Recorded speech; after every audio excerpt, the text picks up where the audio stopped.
Bismillahirrahmanirrahim. Assalamualaikum warahmatullahi wabarakatuh. Allahumma salli wa sallim mubarik ala sayyidina Muhammad wa ala alihi walhamdulillahi rabbil alamin.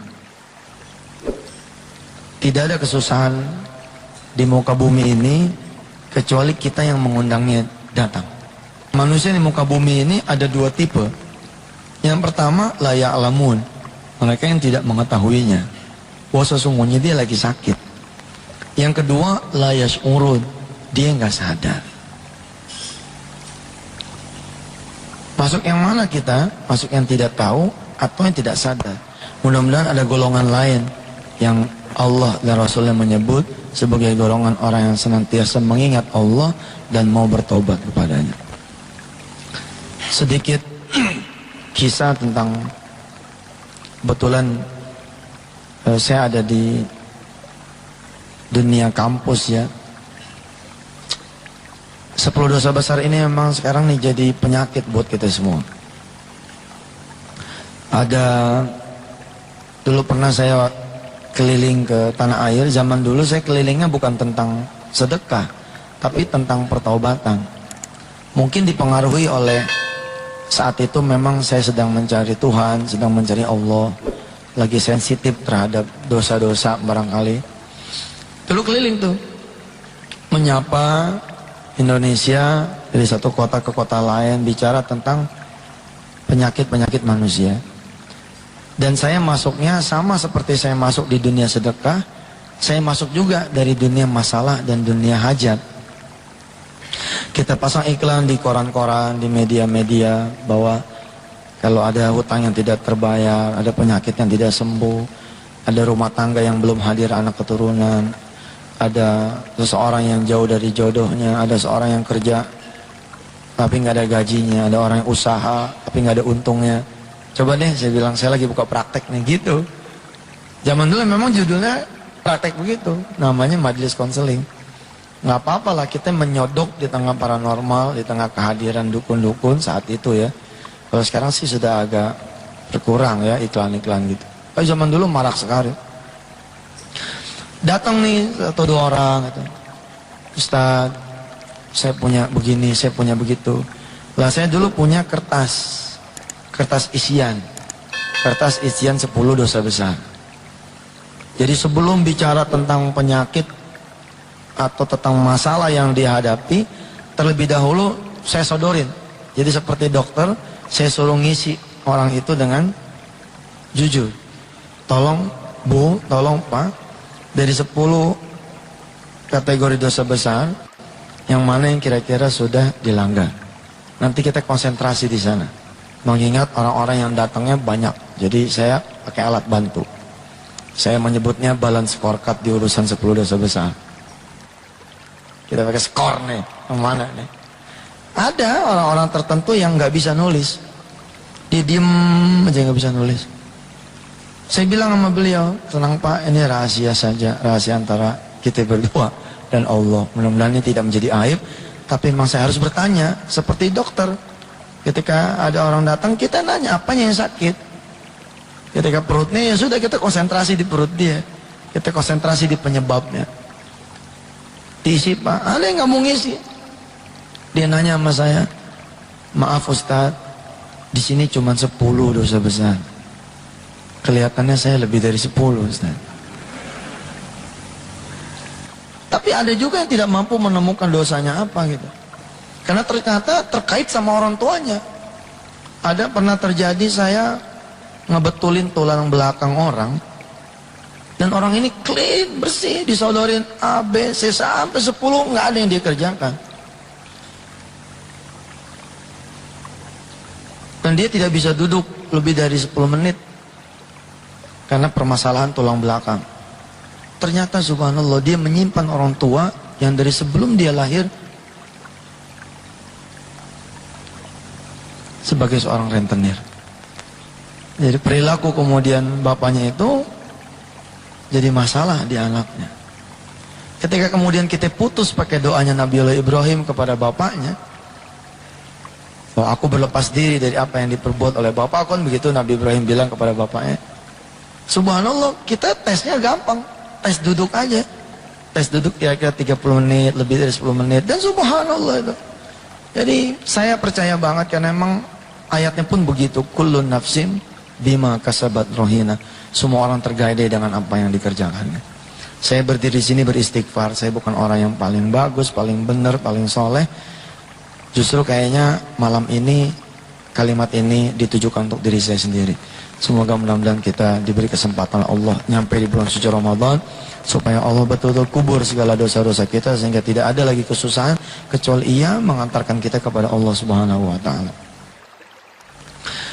Nah, ada seorang suami istri datang, mukanya bersih gitu.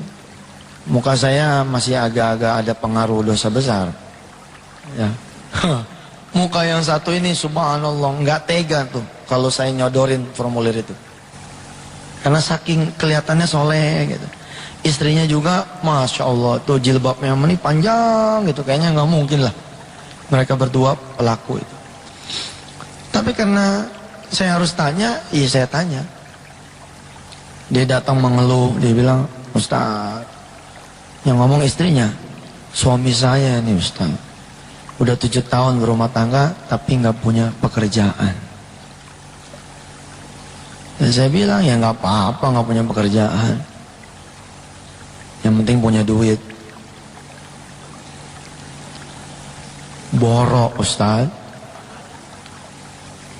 Saya pegel sama dia, suaminya diem gitu. Dia cerita selama ini dia menjadi guru di salah satu SMU negeri. Hidupnya dari dia punya gaji. Terus saya tanya kalau emang nggak punya pekerjaan, emangnya nggak nyari? Dia bilang nyari Ustaz. Tapi setiap dia nyari kerja, duit saya habis.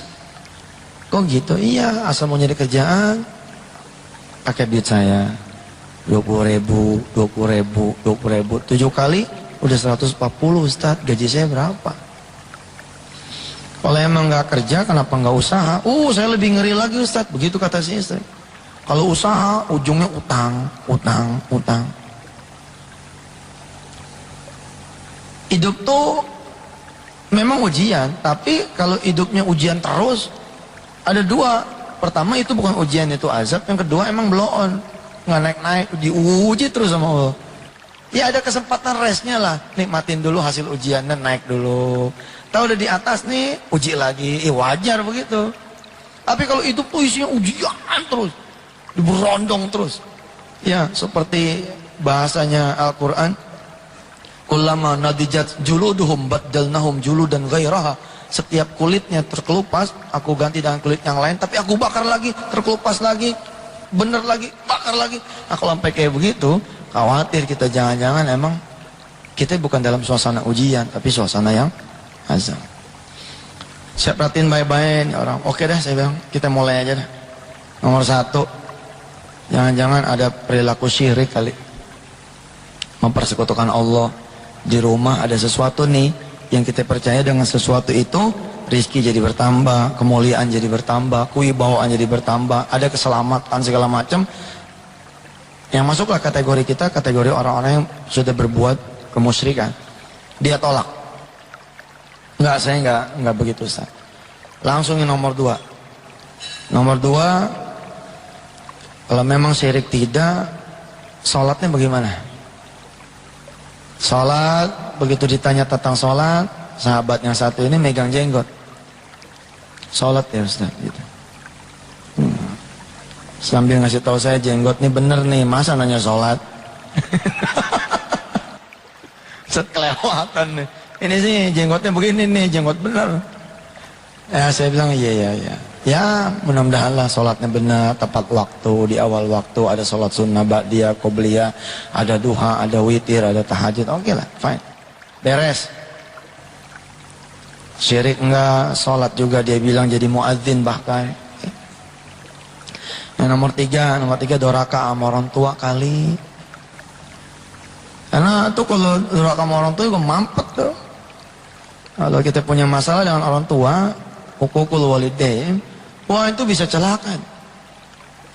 Ada satu kisah klasik ya, di salah satu kitab disebut ada seorang bodoh datang ke seorang yang pintar. Kata si pintar ini, kata orang alim ini, aku akan berikan kamu uang yang banyak kalau kamu bisa mendatangkan hati ibumu. Si bodoh ini kemudian berangkat ke ibunya, ditikam loh pisaunya. Si ibu ini ditikam dengan pisaunya, kemudian dibelah dia punya dada dan diambil hatinya. Untuk berangkat menuju si orang alim ini, menunjukkan mana duitnya. Ini, aku sudah bawa hati ibuku. Di tengah jalan, dia terjatuh. Terpleset, terantuk batu atau apa, dia jatuh. Jatuh juga itu hati ibunya. Tiba-tiba kemudian keluar suara dari hati ini. Engkau tidak apa-apa, nak. Oh.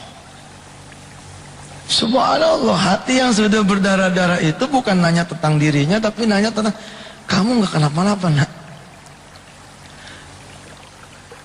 Si anak itu kemudian menangis, dia menyadari kesalahan dia, sudah membuat ibunya kemudian terbunuh. Lalu pisau yang dipakai buat ngebunuh ibunya itu, yang diambil hatinya itu, kemudian dia mau tikamkan ke diri dia. Tiba-tiba hati itu teriak lagi, la taqtulni marratain, jangan kau bunuh aku 2 kali, nak. Subhanallah, sampai kayak begitu. Hati itu melarang anaknya bunuh diri. Kenapa? Karena kata ibunya itu yang sekarang sudah jadi hati berdarah-darah itu, la taqtulni marratain, jangan kau bunuh aku 2 kali, nak. Sampai kayak begitu. Nah, kalau yang ketiga ini masalah ada birrul walidain yang ternoda, nampaknya bersiap-siaplah kita menghadapi rentetan peristiwa yang bermasalah. Bersyukurlah jika di antara bapak-bapak dan ibu-ibu yang hadir di sini masih ada orang tua, khususnya ibu. Wah, cepet deh, cepat balik, kemudian cium tangan dia. Insya Allah seketika tuh langit akan berubah. 1, 2, 3 dia bilang, enggak Ustadz, saya dari kecil udah nggak ada orang tua, yatim piatu. Coret. Yang keempat ini zina. Tapi karena melihat si bapak dan si ibu ini wajahnya soleh-soleha, terus saya juga tanya sama dia, punya anak nggak? Ada 2. Saya lewatin nih. Yang keempat ini, zina ini saya lewatin. Karena saya hampir nggak percaya kalau orang ini adalah pelaku zina. Ah, nggak mungkin. Saya langsung yang kelima. Yang kelima ini rezeki haram. Barangkali masih ada yang senang sama rezeki haram, ya saatnya lah untuk membersihkan diri. Insya Allah, Allah sayang sama orang-orang yang nggak pernah berbuat salah. Tapi Allah juga sayang sama orang-orang yang berbuat salah dan mau berbuat baik. Di rezeki haram ini juga masalah. Di matematika sedekah, kita mengenal ya, di matematika sedekah 10 dikurang 1 bukan 9. Ya, ini kan udah biasa nih. Kelihatannya muka-mukanya muka-muka biasa semua nih. Muka paham deh. 10 dikurang 1 bukan 9. Tapi berapa? Dalam matematika sedekah, bukan matematika manusia. Kalau matematika manusia berhenti sampai di sini.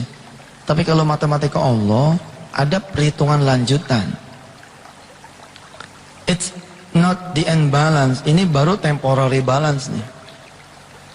1 ini dikali 10.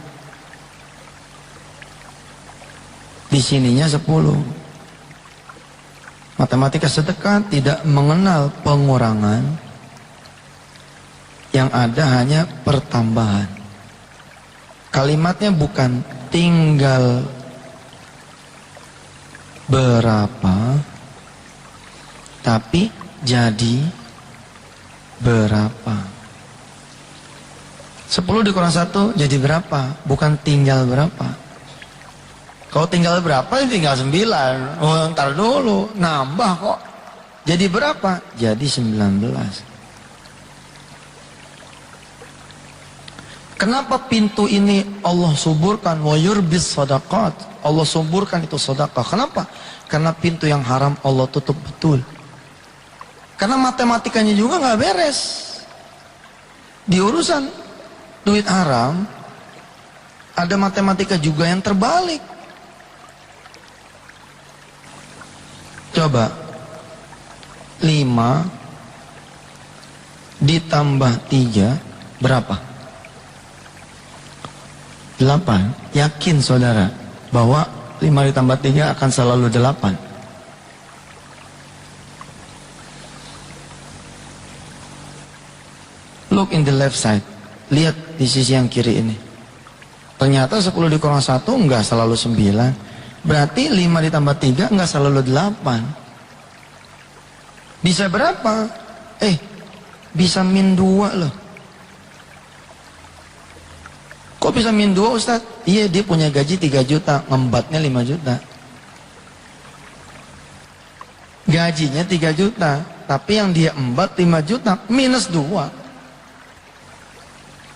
Minus 2 ini selalu sebulan. Lah kalau 12 bulan, operasi jantung bos. Kenapa 24 juta? Sama seperti sedekah yang akan punya konversian yang dia cari apa konversinya. Begitu juga yang haram akan dia cari konversinya apa.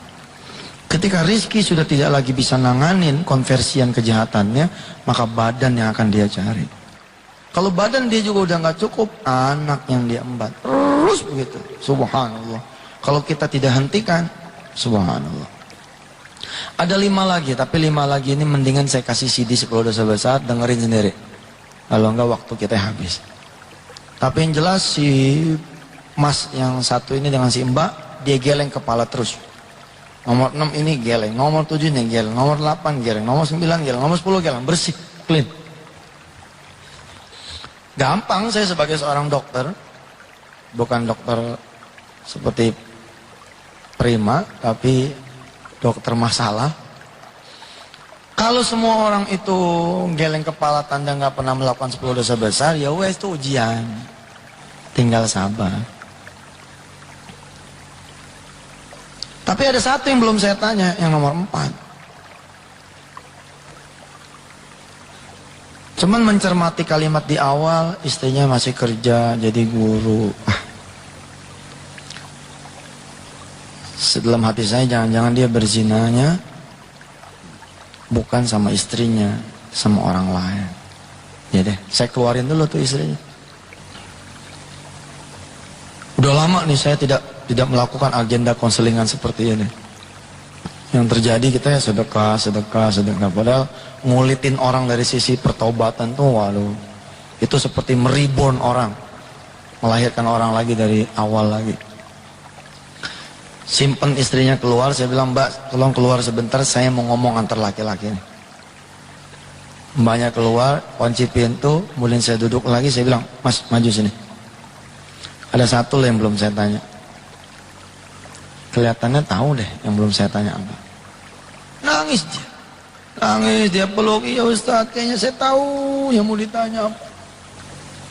Iya, yang mau ditanya adalah zina. Have you ever do zina? Apakah Anda pernah melakukan zina? Kalau pernah, wah subhanallah, berat urusannya. Udah saya bilang, udah simpen tangisannya, ambil wudhu, sholat. Insya Allah Allah menyediakan ampunan yang sama besarnya dengan dosa kita. Atau malah mau bigger than our sin, lebih besar daripada kita punya dosa.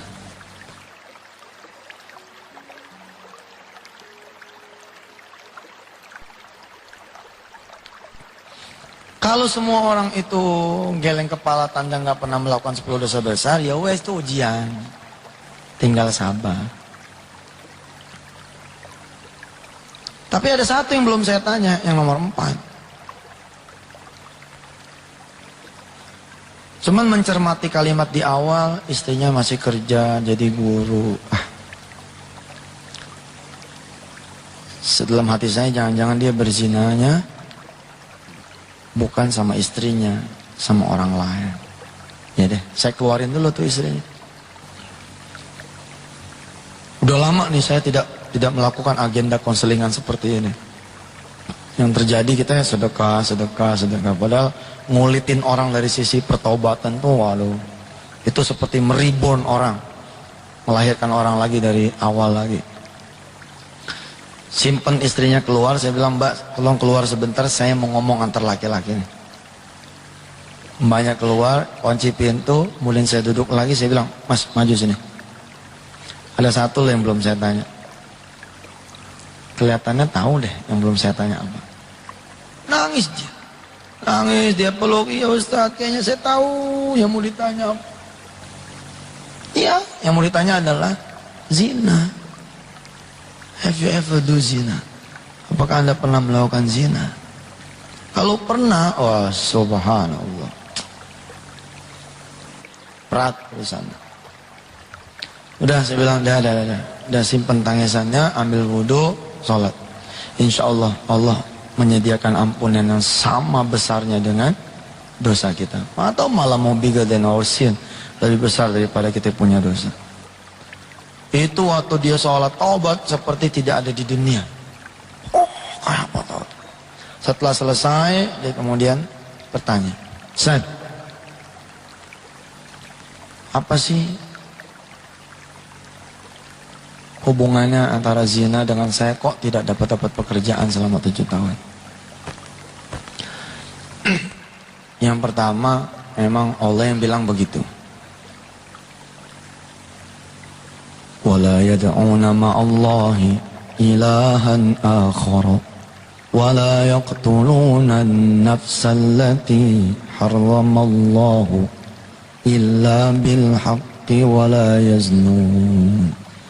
وَمَنْ يَفْعَلْ ذَلِكَ يَلْقَ أَثَامًا يُضَاعَفْ لَهُ الْعَذَابُ يَوْمَ الْقِيَامَةِ وَيَخْلُدْ فِيهِ مُهَانًا إِلَّا مَنْ تَابَ وَآمَنَ وَعَمِلَ عَمَلًا صَالِحًا فَأُولَئِكَ يُبَدِّلُ اللَّهُ سَيِّئَاتِهِمْ حَسَنَاتٍ wa kana Allahu ghafurur rahima. Jangan berbuat syirik, jangan membunuh orang tanpa hak, dan jangan berzina. Kalau ada di antara Anda yang melakukan perzinahan, kata Allah, maka yalqa athama, aku akan kalungkan dengan kalung kesusahan. Gila ya, dikenain kesusahan aja udah susah, apalagi dikalungin dengan kalung kesusahan. Subhanallah. Yang kedua, an-nikahu miftahur rizki. Ya, saya senang ngomong begini karena masih banyak teman-teman saya yang muda-muda. Walaupun zina mah nggak urusan yang muda, yang tua juga bisa keserimpat. Tapi peluang yang muda lebih besar. Ini kita ini, wah kacau nih. Kalau nggak ada benteng yang benar hari gini, saya senang loh kemarin menikahkan Rindang di Madinah kemarin. Kita tanya dari hati ke hati. Karena sebelum melangsungkan pernikahan ada pertobatan dulu. Karena pernikahan itu bukan pertobatan, bos, sunnah. Jangan mentang-mentang, gue udah nikah, gue udah tobat. Ntar dulu, lu belum tobat. Kalau emang nikahnya itu didahului dengan satu perbuatan yang tidak Allah ridhoi, maka pernikahan itu cacat. Tetap ada pengaruhnya di kemudian hari. Kalau kita nggak cepat susu dengan pertobatan, masalah. Nah, ketika saya menikahkan Rindang dengan Tia di Madinah, putra dan mantu dari Pak Edi, saya tanya, alhamdulillah, clean, bersih. Setidaknya itulah pengakuannya. Insya Allah. Ya Dang. Ya insya Allah lah, ngelihat tanda-tandanya mah. Mudah-mudahan benar. Yang kedua, an-nikahu miftahur rizki. Nikah itu kuncinya rezeki. Maaf ya, kita sudah dewasa semua. Mudah-mudahan ini saya ngomong begini tidak termasuk kategori yang jorok punya. Nikah itu kuncinya rezeki. Punya lelaki itu kunci, punya perempuan itu pintu. Kalau kunci kita pakai pada bukan pintunya, maka apa yang terjadi? Kuncinya patah, pintunya rusak. Mau bukan pintunya kok dipaksain, mau bukan kuncinya kok dipaksain. An-nikahu miftahur rizki, nikah kuncinya rezeki. Berarti jika ada orang mau memakai kuncinya bukan pada pintunya, maka rusaklah rizkinya. Kalau kita sepakati satu hal bahwa rizki itu tidak harus selalu berupa uang, maaf ya, ini buat muhasabah diri sendiri. Saya tidak sedang bermaksud menyinggung satu demi satu di antara saudara-saudara semua. Ini benar-benar buat diri sendiri. Nggak boleh kita nilai orang lain. Apa maksudnya? Kalau kita sepakati rizki itu bukan urusan duit, anak juga rizki, kesehatan juga rizki, hasil usaha juga rizki, gaji bulanan juga rizki. Lah kalau kita kemudian kecemplung di urusan perzinahan, bisa dihapus sama Allah. Ada orang-orang yang kemudian berumah tangga terus nggak bisa punya anak karena patah urusan rizkinya berupa anak. Ada yang anak dapat seperti beliau tadi, pekerjaan nggak pernah dapat. Ada yang pekerjaan dapat nggak ada gajinya, benar-benar dihilangin sama Allah. Hilang. Ada yang usaha nggak ada pernah ada untungnya. Bener loh Pak, dapat tender, di akhir tender, dia malah kemudian harus gak ada rumah, gak ada mobil, segala macam. Tuh kalau dia nggak cari tuh. Tapi ingat saya bilang, ini muhasabah buat diri sendiri. Jangan sampai saudara reuni nih sama teman-teman. Begitu reuni, saudara nanya, anaknya mana mas? Oh saya belum punya anak. Zina. Itu buat diri kita sendiri. Giliran yang nggak punya anak nanya, sampean kerja di mana? Waduh mas, saya nggak bisa, ya kerjaan sampai sekarang susah. Zina. Patah rizkinya berupa pekerjaan. Ya, betul. Salah. Minimal tuh dua dah begitu. Terus dia cerita, iya ustaz, hakada wa hakada, begini. Saya mah cuma nyari sebab, bukan mau ngorek. Kalau sudah ketemu, ya sudah. Panggil istrinya. Dan insya Allah nih, dalam hitungan waktu, seminggu, sebulan, 2 bulan, insya Allah hidup ibu dan bapak udah. Emang apa sih Ustaz yang ditanya? Udah gak perlu tahu, pokoknya mah bagus. Harus dirahasiakan. Zaman dulu barangkali pakai Pak, jagain anak-anak, istri jagain suami, suami jagain istri. Bukan jagain dengan awas Pak, bukan, dengan doa. Betul, lindungi anak keturunan kami dari perbuatan-perbuatan yang keji, dari perbuatan-perbuatan. Kenapa coba? Doa, maaf ya, doa cebok coba, urusannya apa coba? Allahumma inni a'udzubika minal khubuthi wal khoba'ith. Dan doa itu dilalanya udah tidak lagi dipakai loh sama kita. Kalau orang dulu kan disiplin tuh. Kalau ngepop, kalau buang air kecil atau apa, mesti baca. Allahumma inni aku ya Allah berlindung. A'udzubika minal khubuthi wal khoba'ith. Dari kekejian, dari keburukan. Coba rahasianya apa tuh coba? Karena Allah tahu kalau nggak dilindungi sama Allah, nggak diprotek sama Allah. Alhamdulillah barangkali doa-doa kita, anak-anak kita bisa selamat sampai ke jenjang pernikahan, nggak ada masalah dengan calon suaminya, nggak ada masalah dengan calon istrinya. Atau suami ibu digodain terus sama orang, tapi karena ibu terus-terusan mendoakan tiap malam, selamat.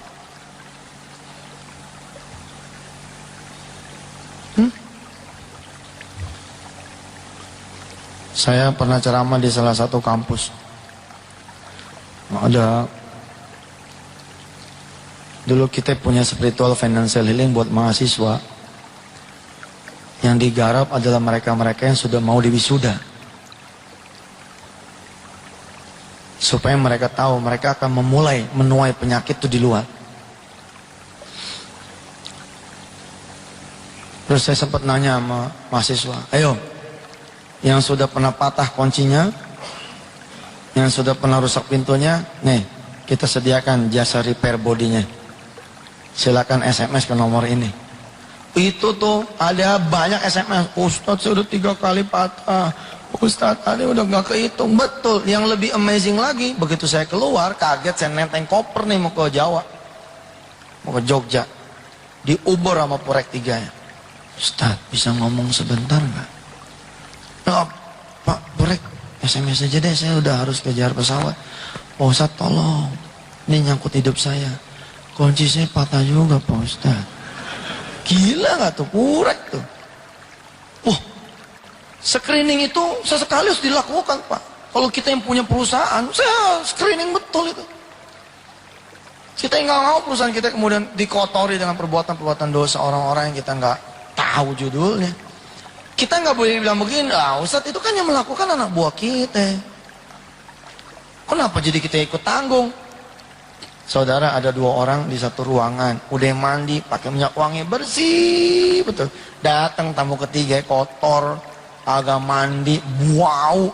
Kira-kira di satu ruangan itu, ada pengaruh nggak tuh orang yang ketiga? Pengaruh Pak. 4 direksi, 2 ahli zina, masalah nih keuangannya 00. 50-50. 51 karyawan, 33 salatnya terus. Hanya 18 nih yang salatnya on time, masih kalah tuh.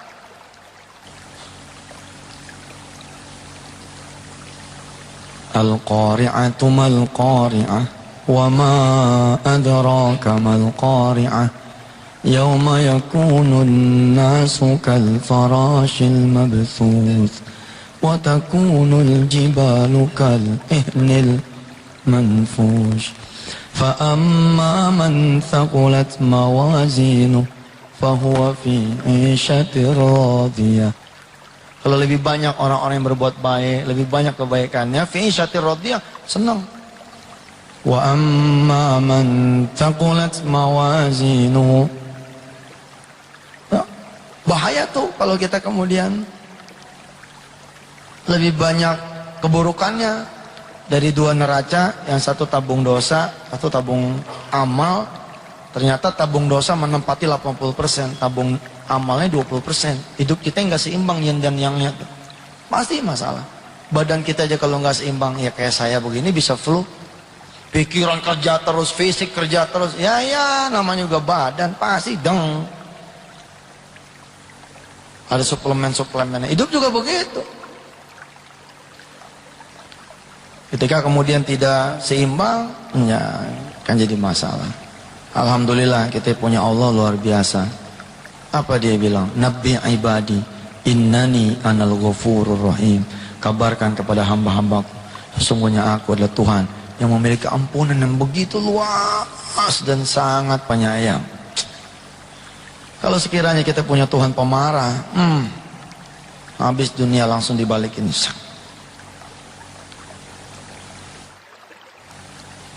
Ayuhan nas, wahai manusia, antum tukhti'una bil laili wan nahari wa ana aghfiru dzunuba jami'an.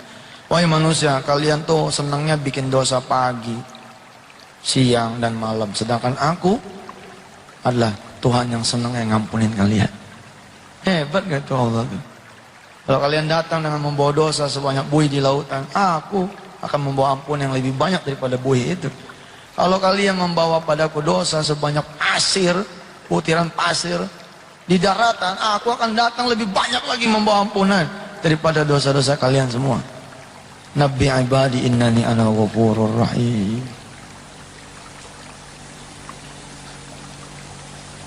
Alhamdulillah.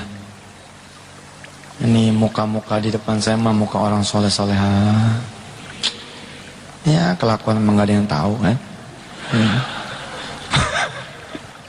Tapi setidaknya ya mudah-mudahan betul-betul kita berdoa kepada Allah. Ya Allah, Rabbighfirli wali walidayya warhamhuma kama rabbayani shaghira.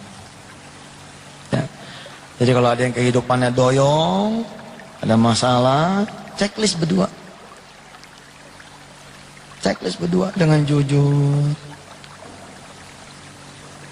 Bilik pengaduan kita di atas sejadah. Kenapa? Karena kata Tuhan, akulah as-sattar, akulah yang maha menjaga rahasia. Jadi jangan ngadu sama orang deh untuk urusan dosa, sebab bisa merembet kemana-mana. Kenapa ada satu rahasia tuh nggak tahu hijab, ada hijabnya kalau katanya sih begitu, saya belum pernah ya ngelihat langsung tuh bilik pengaduan. Karena tidak ada orang yang bisa menjaga rahasia. Tapi Allah, ya sattar, dialah yang maha menjaga rahasia. Kita ngadu sama dia, besok udah terang, insya Allah. Makanya nanti ya sempetin begitu pulang ke rumah, di perjalanan tafakur sebentar aja, asal jangan dilihatin sama istrinya. Nih diam-diam kenapa nih, dosanya apa sih mas? Enggak, pengen tahu aja, nggak apa-apa. Udah, ini aku aja sama Allah, nomor 4 ya.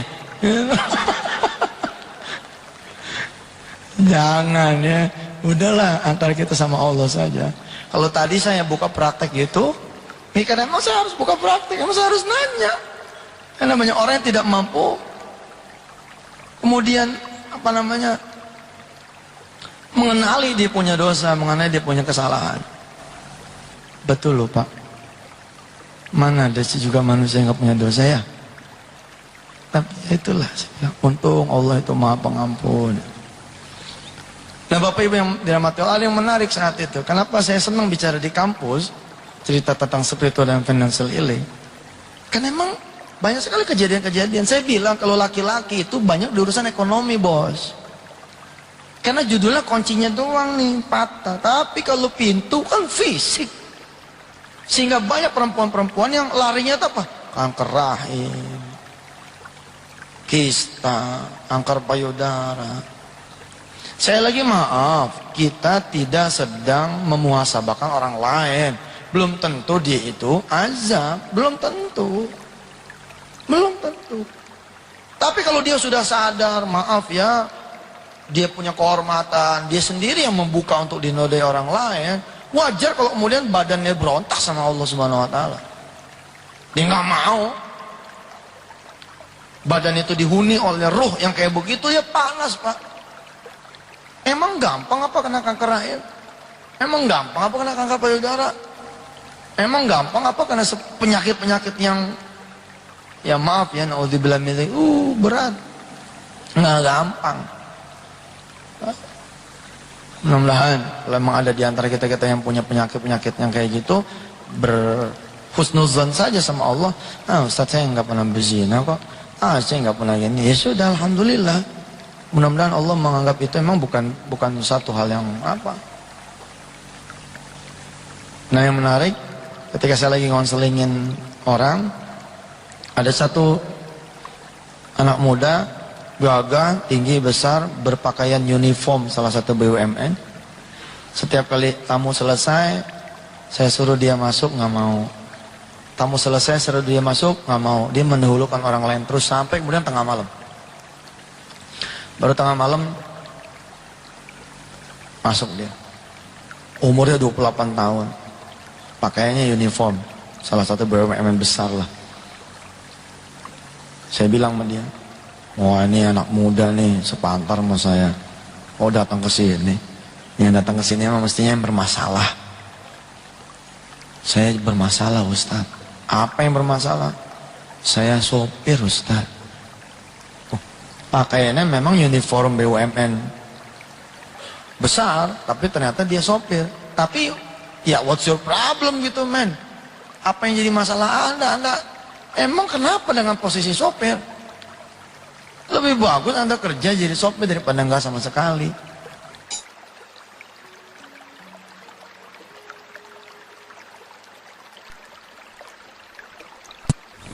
Nah Bapak Ibu yang dirahmati Allah, yang menarik saat itu, kenapa saya senang bicara di kampus, cerita tentang spiritual dan financial healing, karena emang banyak sekali kejadian-kejadian. Saya bilang kalau laki-laki itu banyak di urusan ekonomi bos, karena judulnya kuncinya doang nih patah, tapi kalau pintu kan fisik. Sehingga banyak perempuan-perempuan yang larinya itu apa? Kanker rahim, kista, kanker payudara. Saya lagi maaf, kita tidak sedang memuhasabahkan orang lain.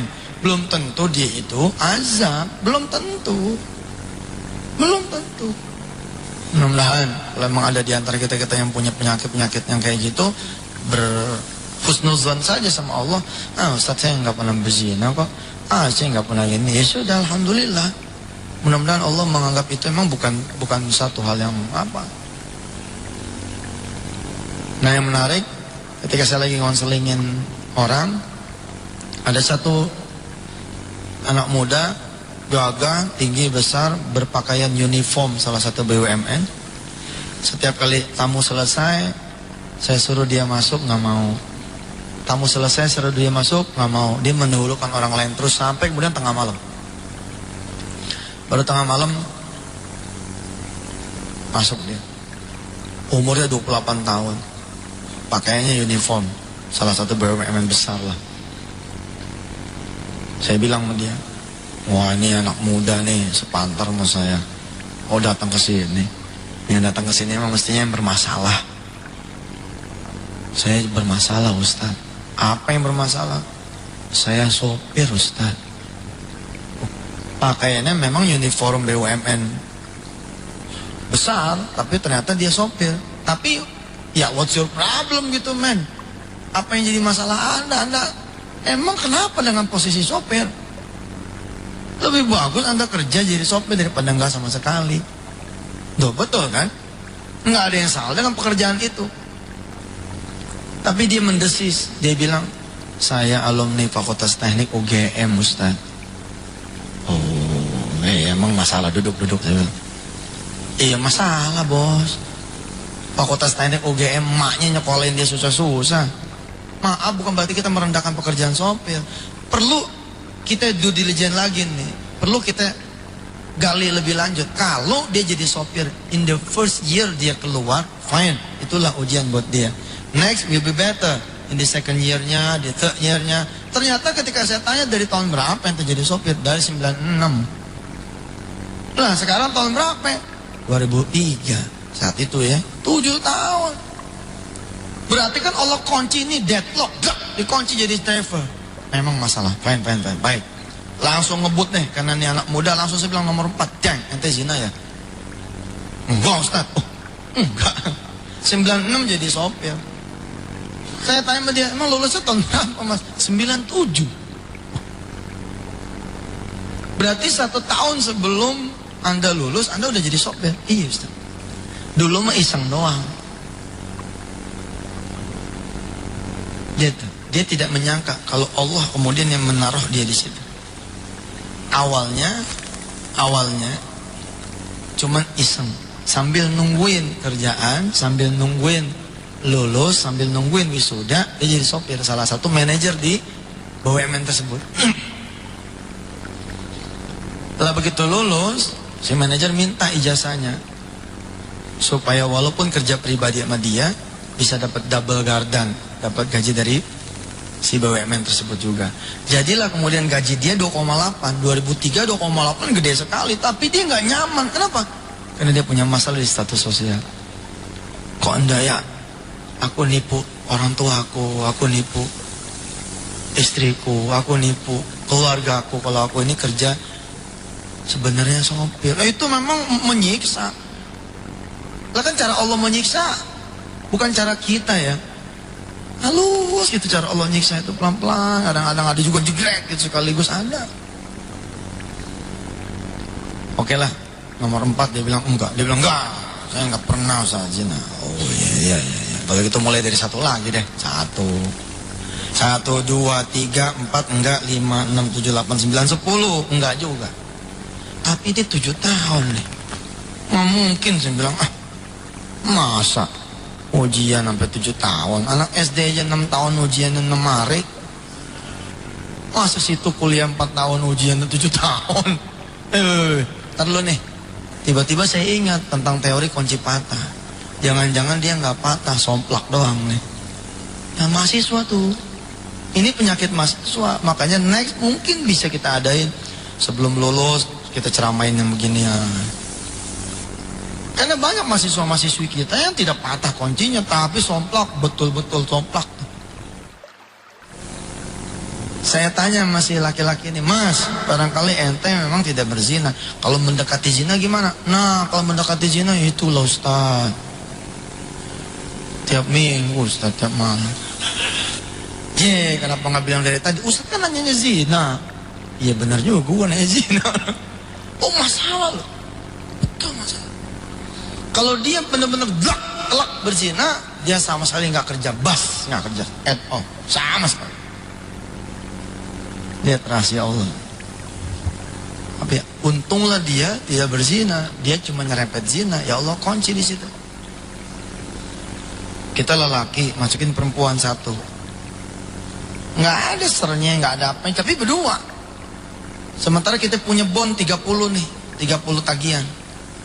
Kita begitu tuh perempuan turun, ada satu bon tuh nggak ketagih. 29. Ada pengaruhnya, anginnya tetap datang. Ternyata jadi apa lama nih perempuan. Lewat situ disamain jamnya. Naik, tadinya nggak ada ser, sekarang ada ser. Tadi nggak pegangan tangan, tuh tagihan 30, jadi tinggal 25. Besok meningkat lagi 20, besok meningkat lagi 15, besok meningkat lagi tinggal 10, yang 20 udah nggak ketagih sama sekali. Begitu kemudian dia berzina, tokonya yang tutup. Kira-kira seperti itu cilokanya.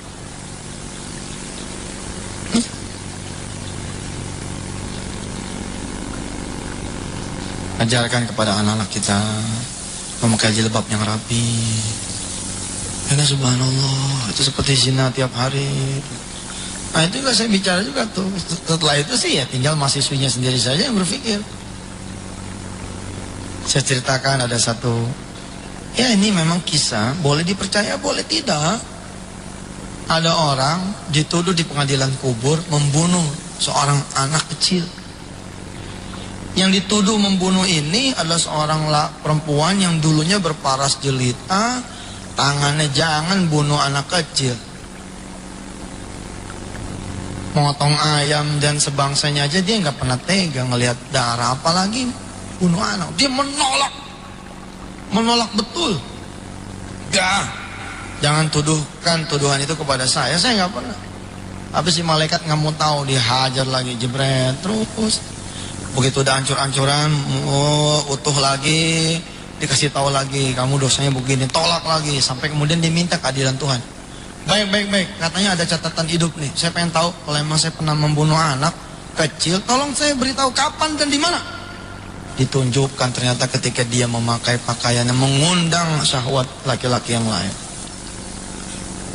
Dikisahkan kemudian ada seorang laki-laki yang melihat dia sedang tidak menutup aurat. Terbersit kemudian syahwat di dia. Terbersit syahwat di dia, pengen makan nih perempuan, gak berani, yang dia makan anaknya sendiri. Kemudian anak ini setelah dimakan dibunuh. Tidak menyangka nih si perempuan kalau yang dijadikan penyebab adalah dia. Sekali lagi saya bilang, nggak usah dipertanyakan kebenarannya dan apakah emang begitu, nggak usah, renungin aja deh. Kita bisa menjadi asbab suatu perbuatan dosa, bisa, tanpa kita sadari. Ini wajahnya tegang semua.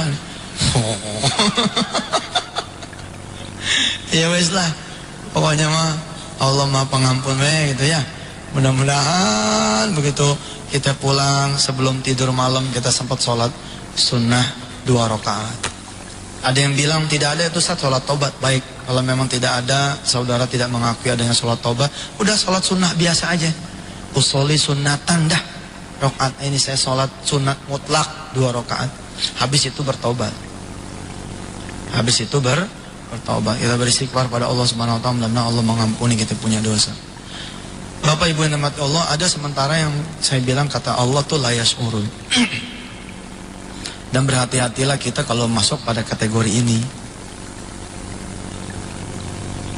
Dalam surah Al-An'am ayat 44 Allah memberitahu kepada kita, falamma nasu ma dzukkiru bihi fatahna alaihim abwaaba kulli syai' hatta idza farihu bima utu akhadnahum baghtatan fa idza hum mublisun.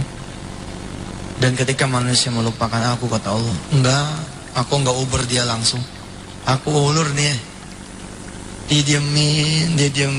Nah, yang didiemin ini mah yang lebih bahaya daripada yang langsung digetok gitu. Ibarat layangan diulur terus. Tapi ketika sudah ada di atas, akhadnahum baghtatan fa idzahum mublisun. Sekali kedet, fa idzahum mublisun, terombang-ambing, dia terdiam berputus asa. Saya sering bilang kepada para lelaki, para ayah, kalau kita yang berantem, kita dipukulin sama orang, kayaknya seneng hati gitu. Tapi kalau kita yang berantem, yang dipukulin anak kita, kayaknya kita nelongso. Kita yang ribut, yang dipukul adik kita. Saya punya kisah yang barangkali kisah ini menjadi inspirasi buat saudara semua yang sudah punya anak untuk betul-betul hati-hati dalam kehidupan. Ada cerita seorang remaja putri diperkosa oleh ayahnya sendiri.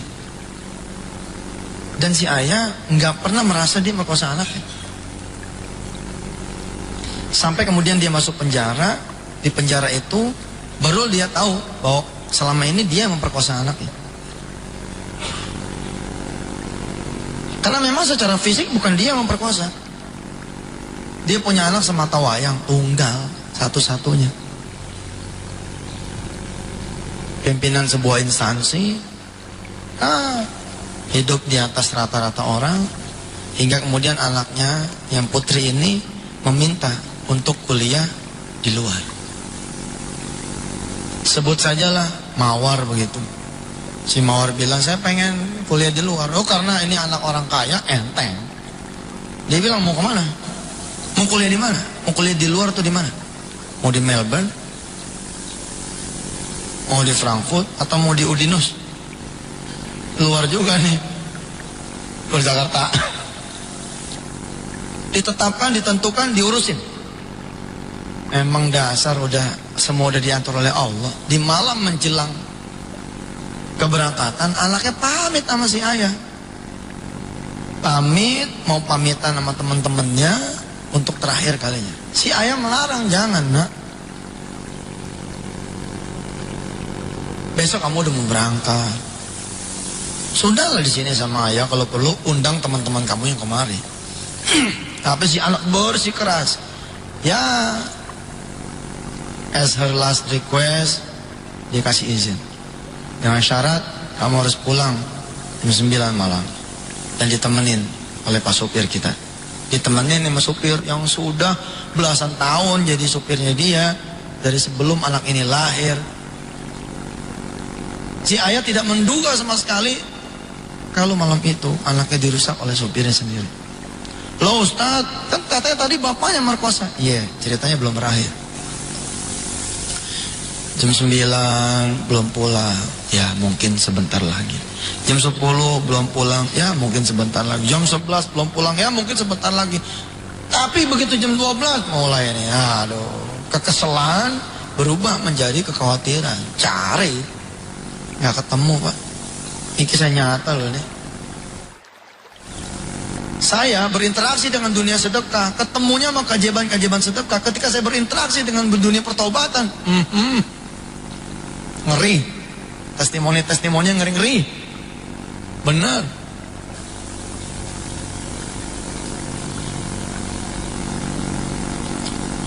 Mudah-mudahan Allah lindungin kita dari merusak kita punya anak keturunan tanpa kita sengaja. Allah karim, diantar anaknya besok sama petugas Polres. Udah bubar dah tuh, rencana pergi ke luar negeri bubar dah. Petugas Polres nganterin anaknya menjadi korban perkosaan. Dan diidentifikasi yang merkosa adalah sopirnya sendiri. Unbelievable. Anak ini digendong oleh sopir itu. Dianterin ke sana kemari. Udah seperti anaknya sendiri. Menyesal dia seumur hidup. Kenapa dia tidak antar anaknya di hari terakhir itu? Sudah begitu urusan Allah. Kalau sudah mau jatuhin, udah nggak bisa bergerak. Kalau udah kehendak Allah tuh menjatuhkan kita di lubang, udah dah. Menghindar pun juga udah nggak bisa. Saya sangat mengarifi itu yang begitu-gitu. Udah, kalau udah kehendak Allah ya sudah. Saya cuma bisa pasrah kepada Allah. Tapi dia sesalin seumur hidup. Sebagai orang yang memang kaya dan jagoan pula,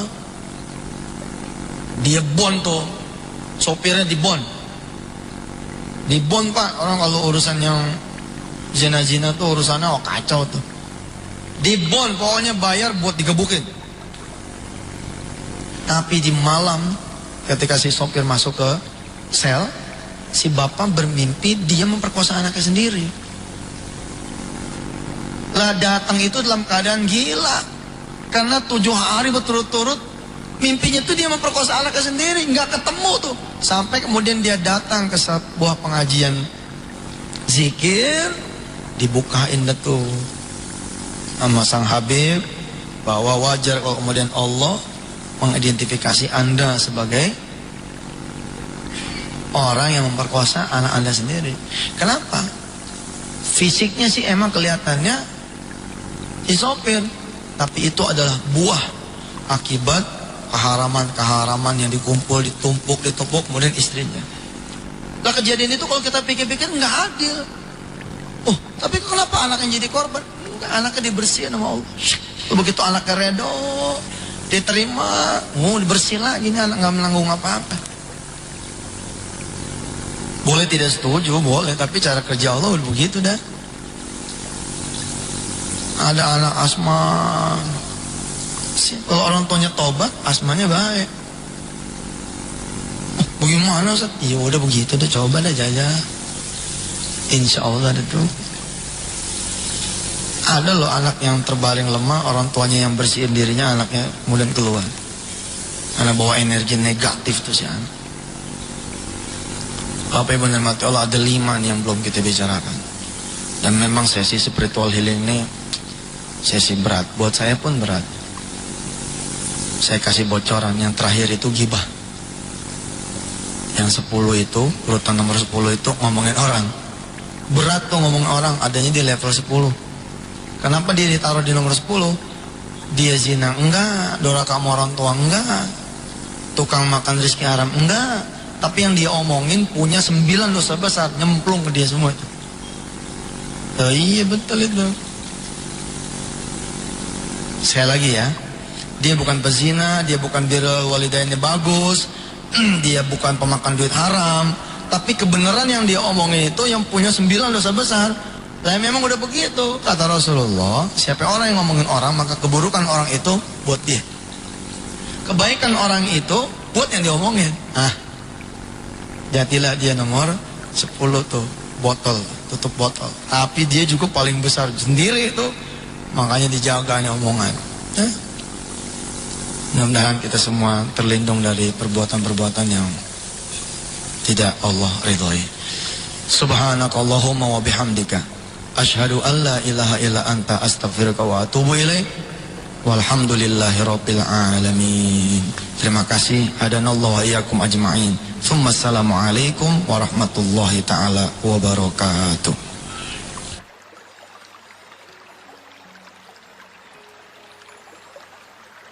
Bismillahirrahmanirrahim. Assalamualaikum warahmatullahi wabarakatuh.